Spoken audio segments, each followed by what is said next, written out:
Bonsoir à tous, ravi de vous retrouver pour une nouvelle édition sur Monaco Info. Voici les titres de votre JT.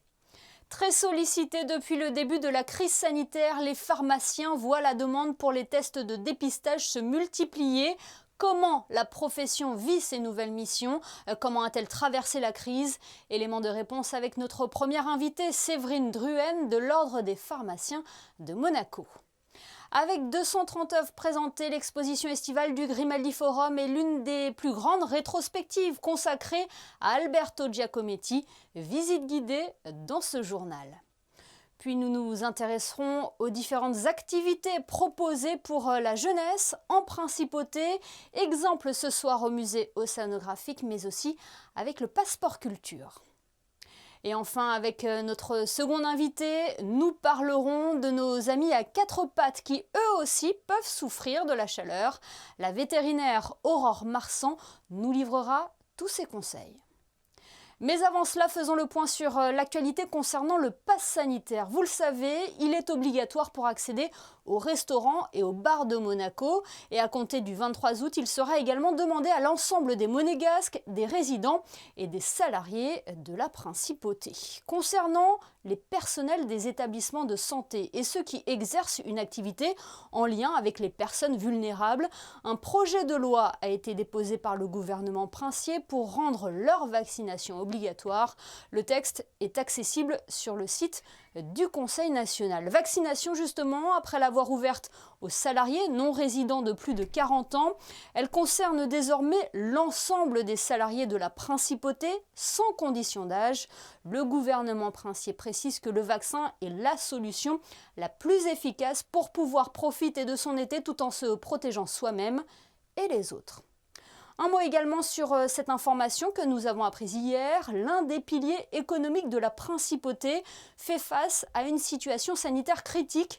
La Société des Bains de Mer dénombre 58 cas positifs au sein de ses employés, malgré le respect des gestes barrières et les mesures sanitaires mises en place sur le lieu de travail. La crise sanitaire aura amené de nombreuses professions à se mobiliser pour faire face à l'épidémie. C'est le cas des pharmaciens dont leur rôle a été renforcé. Parlons-en justement avec notre première invitée. Bonsoir Séverine Druhen. Bonsoir Émilie. Le rôle du pharmacien n'a jamais été aussi important depuis le début de la crise sanitaire. En effet, tout à fait, on a été sur le front tout de suite et on a essayé de faire au mieux notre travail au plus proche de la population. Alors en décembre dernier, les pharmaciens ont été formés pour réaliser des tests antigéniques. Comment vous avez accueilli vos nouvelles missions? Avec grand enthousiasme et grand plaisir, puisque en effet, notre profession évolue et on aura de plus en plus de missions à faire et celle-ci était très importante et nous avons mis notre métier pour essayer d'aider au mieux et d'aider au dépistage. Et avec les vacances d'été, vous constatez un boom des demandes de tests antigéniques. On a pu apercevoir parfois des files d'attente à l'entrée des pharmacies. Tout à fait. Depuis fin juin, début juillet, ça ne cesse d'augmenter. Donc, pour diverses raisons, soit pour les vacances, soit pour aller voir les familles ou alors les touristes qui viennent aussi et qui n'ont pas anticipé la demande de tests et donc pour aller dans les restaurants, les bars ou les hôtels ont besoin de faire des tests. Est-ce que vous avez pu chiffrer le nombre de tests effectués quotidiennement? Non, sincèrement, je n'ai pas la notion exacte de chiffre parce qu'après, ça varie d'une pharmacie à l'autre. Je pense que la plus importante, ça sera la pharmacie de Fontvieille qui, elle, a énormément de demandes. Après, je pense qu'il y a la pharmacie Ferry qui en fait pas mal aussi. Nous, on en fait aussi. Puis bon, je pense que ça dépend des quartiers aussi. Cela a été une organisation stricte à mettre en place dans les officines, des entrées séparées par rapport à l'entrée principale de la pharmacie. Expliquez-nous. Tout à fait, selon les configurations des officines. Celles qui ont pu, ont en effet fait des entrées séparées. Avec d'autres, on essaye de faire des sens de circulation pour éviter que les gens se croisent. Les attentes aussi se font plutôt en extérieur des officines pour les résultats.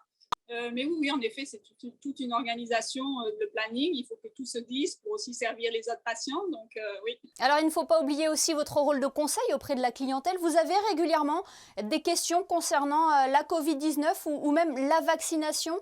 Oui, régulièrement, tout à fait. Beaucoup de gens qui se posent des questions, qui doutent encore. Donc, on essaie de les rassurer, de leur expliquer. les orienter vers le Covid Center qui sont très très bien, hein, qui depuis le début assurent que ce soit au niveau de la vaccination ou des tests ont un rôle très important. Et quelles sont les questions qui reviennent le plus fréquemment? La fiabilité des tests, les tests sont fiables. Et puis, oui, puis la vaccination aussi, là, pour rassurer les gens au niveau des risques du vaccin ARN. Vous leur expliquez justement ce type de vaccin, le vaccin Pfizer, qu'est-ce qu'un ARN messager? Il y a des personnes un petit peu encore réticentes, on va dire. Ce que les gens ne savent pas, c'est que en fait, ça fait depuis près de 50 ans que les scientifiques travaillent dessus.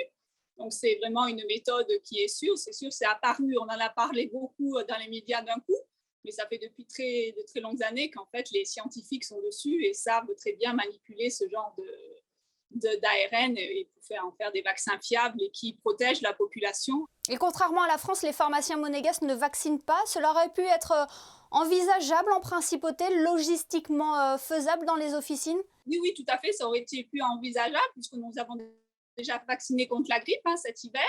On va espérer que cet hiver aussi, on pourra de nouveau vacciner contre la grippe. C'était tout à fait envisageable, mais pas avec le Pfizer, parce que le problème du Pfizer, c'est qu'il a une conservation.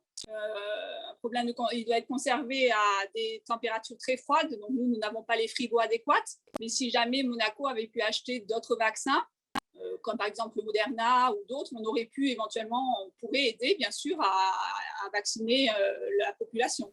Être sollicité. Justement, est-ce que cette sollicitation face à la crise sanitaire a impacté vos missions premières, le traitement des ordonnances et les soins du quotidien?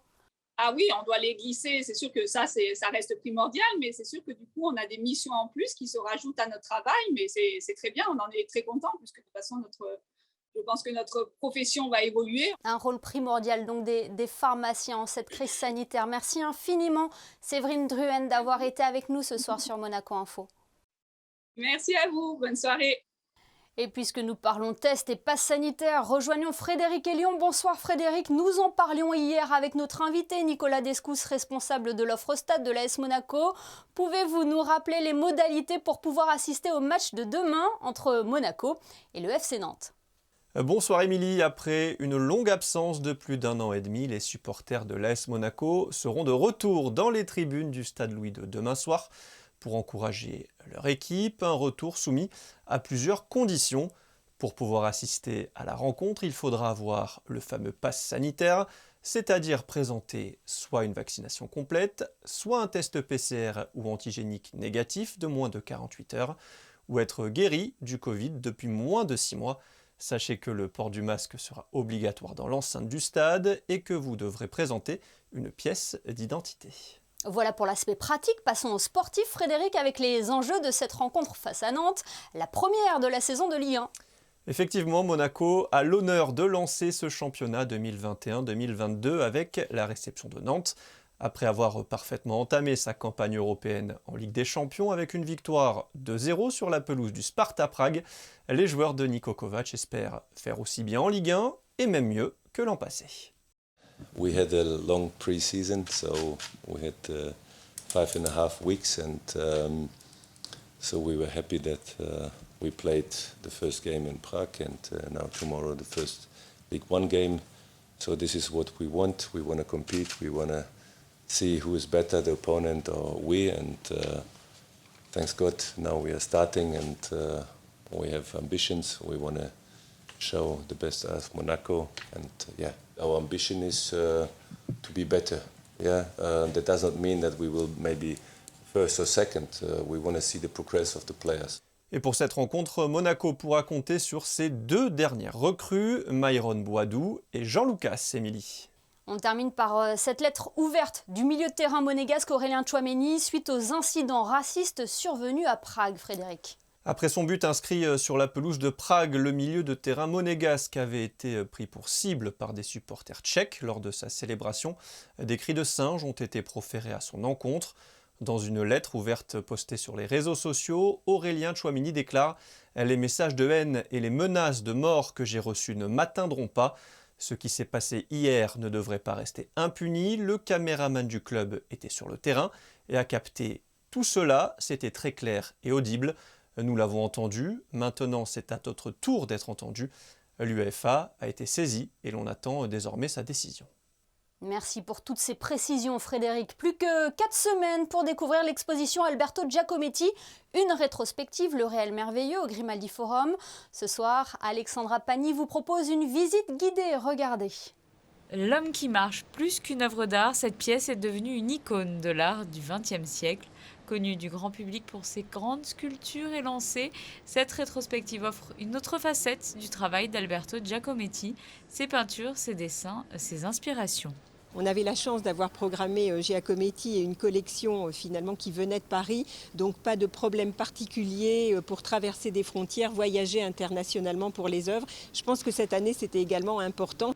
Mur blanc, jeu d'ombre et lumière pour ne voir que l'essentiel, décor sobre pour mettre à l'honneur cet ensemble impressionnant de sculptures. Après une année blanche, le public retrouve l'espace Ravel et ses 2500 mètres carrés. Une scénographie dictée par les œuvres et pensée pour faciliter la circulation. 10 salles rythmées par la jeunesse de Giacometti, ses attaches artistiques et ses inspirations. Giacometti considérait que l'univers autour de lui, aussi bien la nature morte, un personnage qui marche, appartenait à cet univers du merveilleux. Il avait un esprit assez mélancolique. La nature a été très longtemps également ses sources d'inspiration et toute une salle est consacrée à ses œuvres qui font écho à sa période de jeunesse, à ces grands arbres dans sa Suisse natale qu'il aimait fréquenter, dans lesquels il retrouvait la verticalité de ses figures et de ses portraits qu'il a réalisé tout au long de sa carrière. Bronze, plâtre, peinture, dessin, cette rétrospective est la plus complète de l'artiste. 230 pièces prêtées exclusivement par la Fondation Giacometti de Paris, à voir jusqu'au 29 août. Le Grimaldi Forum a proposé au mois de juillet des ateliers jeunesse autour du travail du maître de l'art moderne et ce n'est pas le seul établissement à proposer des animations à destination des plus jeunes durant l'été. Fabien Bonilla et Patrick Aouzi se sont rendus au musée océanographique. Voyez leur reportage. 3 activités sont proposées, en plus de la visite des aquariums et de l'immersion dans la grande barrière de corail à 10 mètres de profondeur, à commencer par le traditionnel bassin tactile, où vous pouvez découvrir en famille ou en amis, à l'aide d'un animateur, la faune et la flore de la Méditerranée, avec en prime la possibilité de caresser une roussette. Une demi-heure dans le bassin tactile pour un coût de 36 € par famille, limité à 6 personnes.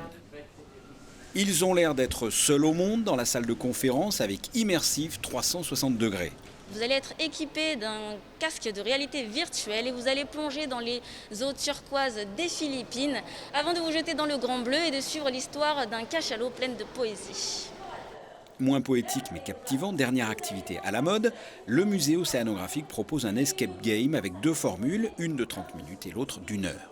Cet escape game a été conçu en collaboration avec Iris Games et vous allez monter à bord du célèbre bateau laboratoire du prince Albert Ier, durant lequel votre expédition va bien se dérouler en 1901 au large du Cap-Vert, quand tout à coup, une grande tempête va éclater et là, ça va être la panique.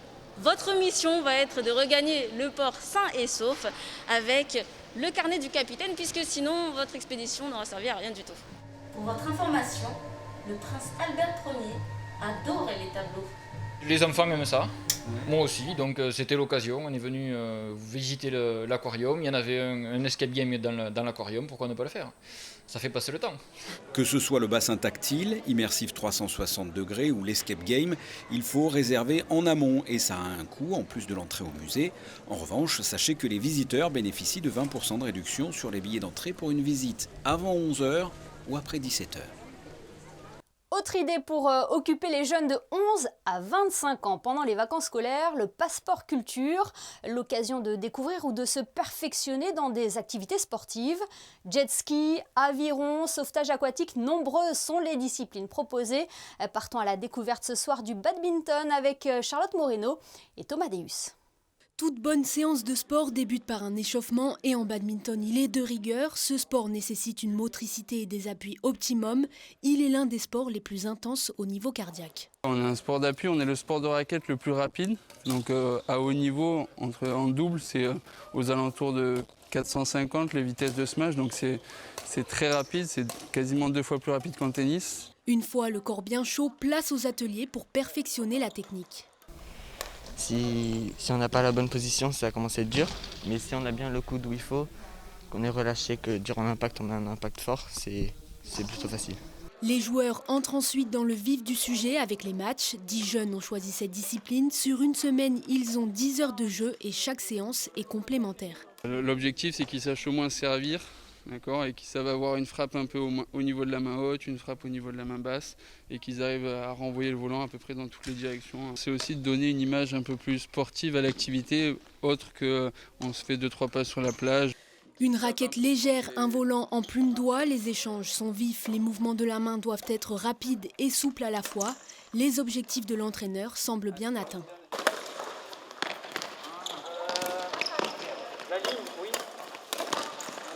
Très sportif. Tous les a priori qu'on a sur le badminton, en fait, c'est très sportif.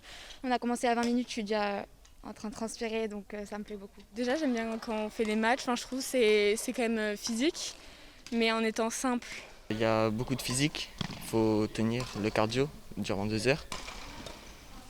Et tout un amusement, bien sûr, parce que c'est les vacances, donc on s'amuse.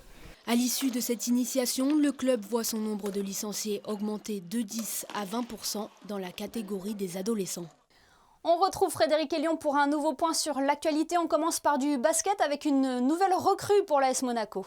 La Roca Team a officialisé ce matin l'arrivée de Donta Hall. L'Américain de 23 ans vient renforcer la raquette monégasque. Passé par la NBA, à Détroit et Brooklyn notamment, Hall quitte les États-Unis et découvrira le basket européen à Monaco. Intérieur au profil défensif, très athlétique, gros contreur et rebondeur. Donta Hall est la 7e recrue de l'intersaison après Jerry Boutsiele, Léo Westerman, Yakuba Ouattara, Danilo Anduzic, Paris Lee et Armel Traoré. Sport toujours avec un renfort en rugby cette fois-ci, Frédéric. L'AS Monaco Rugby a annoncé hier le retour au club de Johan Tolosano, joueur majeur de l'équipe nationale à 7. Le 3e ligne revient au bercail après une expérience en Angleterre au sein de la Loughborough University. Johan Tolosano apportera son expérience pour aider le club à franchir un nouveau palier. Et on termine par cet hommage à 3 femmes qui ont marqué la principauté. Réuni en séance publique pour une session extraordinaire mercredi dernier, le conseil communal a voté à l'unanimité des membres présents la dénomination de 3 voies publiques sur la promenade du Larvoto. La place Anne-Marie Campora, maire de Monaco de 1991 à 2003, à l'ouest de l'esplanade. La promenade Princesse Louise Hippolyte, souverain de Monaco en 1731. Et la place Joséphine Baker, à l'est de la promenade, en hommage à l'artiste qui repose au cimetière de Monaco. Ces propositions répondent au souhait du conseil communal d'attribuer les noms de figures féminines ayant contribué à l'essor et au rayonnement de la principauté. Merci Frédéric, on se retrouve tout à l'heure pour les prévisions météo. La météo justement et ses fortes chaleurs estivales peuvent aussi affecter nos compagnons à 4 pattes. Nous avons contacté ce soir une vétérinaire pour avoir quelques conseils afin de mieux gérer cette canicule pour nos amis les bêtes. Bonsoir Aurore Marsan. Bonsoir. Comment protéger son animal de compagnie des fortes chaleurs ? C'est comme pour nous, il faut éviter de le balader aux heures les plus chaudes. On peut le mouiller pour le rafraîchir, il faut bien l'hydrater, il ne faut pas le laisser dans la voiture s'il fait trop chaud. Si vous le faites courir, c'est comme nous, il transpire, alors en tout cas par la langue, et donc oui, il peut se déshydrater si il n'a pas suffisamment à boire. Donc un conseil, ça serait toujours se balader avec une bouteille d'eau sur nous pour pouvoir hydrater notre animal de compagnie ? Oui, tout à fait. Oui, si vous n'avez pas le choix, si vous devez aller vous balader, aller en ville et que vous êtes avec lui ou même à la montagne, enfin n'importe où, et qu'il fait vraiment chaud, oui, il faut prendre de l'eau avec soi pour le faire boire. Est-ce qu'il y a des signes qui doivent nous alerter ? Sur quoi devons-nous être attentifs, docteur ? Un chien qui change de comportement, un chien qui est fatigué, un chien qui ne veut plus manger, bien qu'en été, il mange souvent un peu moins. Mais si il ne veut plus du tout manger, c'est pas normal. Un chien qui ne veut pas boire, ce n'est pas normal. Donc tous ces signes, il faut y faire attention. Après, pour des animaux un peu plus âgés qui peuvent avoir des problèmes cardiaques, il faut faire aussi attention. Si le chien commence à tousser, ça peut être un signe d'appel d'une aggravation de la pathologie et donc il faut aller chez le vétérinaire. Ça, c'est très important pour les animaux âgés. Même règle pour les chats ? C'est pareil, un chat qui ne mange pas, un chat qui commence à se cacher, un chat qui change de comportement, qui se met dans les placards, qui se met sous le lit, qui dort plus que d'habitude, oui, il faut s'en inquiéter. Est-ce qu'il faut faire attention aussi aux sols exposés au soleil qui peuvent un petit peu brûler les coussinets des pattes, par exemple, de nos animaux? Oui, tout à fait. Le goudron, comme il est noir, il attire la chaleur, donc il est très très chaud. Et donc si vous faites, alors marcher encore ça va, mais si vous faites courir votre animal sur du goudron, que vous lui lancez la balle, par exemple pour le faire jouer, ça arrive, hein, on reçoit des animaux qui ont tous les coussinets brûlés. Et est-ce que raser notre animal de compagnie peut leur apporter un peu plus de fraîcheur, par exemple? Le raser, ça c'est toujours pour et contre. Il y a des races qui ont beaucoup de poils. Parfois, le poil est isolant de la chaleur, donc pour certains, finalement, il vaut mieux ne pas les raser. Puis finalement, il y en a d'autres qui disent que c'est bien de les raser parce que c'est des races qui vivent plutôt dans des régions plus froides, donc si on leur enlève le poil, ils auront moins chaud. Chacun a sa version. Donc ça dépend. Alors nous parlons des chats ou des chiens, mais qu'en est-il des autres animaux, docteur? Les plus petits tels que les rongeurs ou les oiseaux, les mêmes règles s'appliquent? Les rongeurs, de toute façon, vous les gardez souvent à la maison, donc il n'y a pas véritablement de problème. Les oiseaux, après, oui, c'est pareil, souvent les gens ont des cages à l'intérieur. Après, des oiseaux qui sont à l'extérieur, c'est sûr qu'il leur faut des zones d'ombre, comme ils se mettraient dans la nature à l'ombre. Un mot, docteur, sur ce malheureux constat que l'on dresse chaque été, l'abandon massif de chiens et de chats. Qu'auriez-vous à dire aux propriétaires ou aux futurs propriétaires d'animaux? Un animal, c'est pas un objet. Donc quand on le prend, il faut bien réfléchir. Quand on part en vacances, il y a des solutions. On peut mettre son chien en pension, son chat en pension. Alors c'est sûr que c'est onéreux, mais en même temps, quand on prend un animal, on le sait que ça va coûter de l'argent et que donc, voilà. Donc l'abandonner, c'est un peu terrible. Après, malheureusement, la législation n'est pas assez sévère. Et voilà, si tous les animaux étaient vraiment identifiés, c'est obligatoire. Les animaux doivent être identifiés. Mais il y a des gens qui ne respectent pas la loi. Mais s'il y avait beaucoup plus de vérifications et si les sanctions étaient vraiment très sévères, je pense qu'il y aurait beaucoup moins d'animaux abandonnés. Merci beaucoup, Aurore Marsan, d'avoir été avec nous ce soir pour nous délivrer tous vos conseils. Merci à vous. Et jetons un coup d'œil sur le thermomètre avec les prévisions météo. Quelle est la tendance pour vendredi, Frédéric? Une belle journée estivale, Émilie, avec un grand soleil et peu de vent. Côté température, il fera 20 degrés le matin et 28 l'après-midi. Pour ceux qui décideront d'aller à la plage, l'eau sera à 23. Le soleil se lèvera à 6h22 pour se coucher à 20h49. Vendredi 6 août, nous fêterons la transfiguration du Seigneur. Merci Frédéric et merci à vous de nous être fidèles chaque soir. Avant de nous quitter, cette information, le prince Albert II a été fait commandeur de l'ordre français des arts et des lettres. Un autre monégasque a été également distingué, il s'agit de Yann-Anthony Noguès, nommé chevalier. Yann-Anthony Noguès qui a animé votre JT pendant la crise sanitaire et que vous pouvez toujours suivre sur Monaco Info dans l'émission de grand format 19h dimanche, diffusée comme son nom l'indique, tous les dimanches à 19h sur notre antenne. Ce journal est à présent terminé. Merci de nous avoir suivis. À demain pour une nouvelle édition sur Monaco Info. Très belle soirée à tous.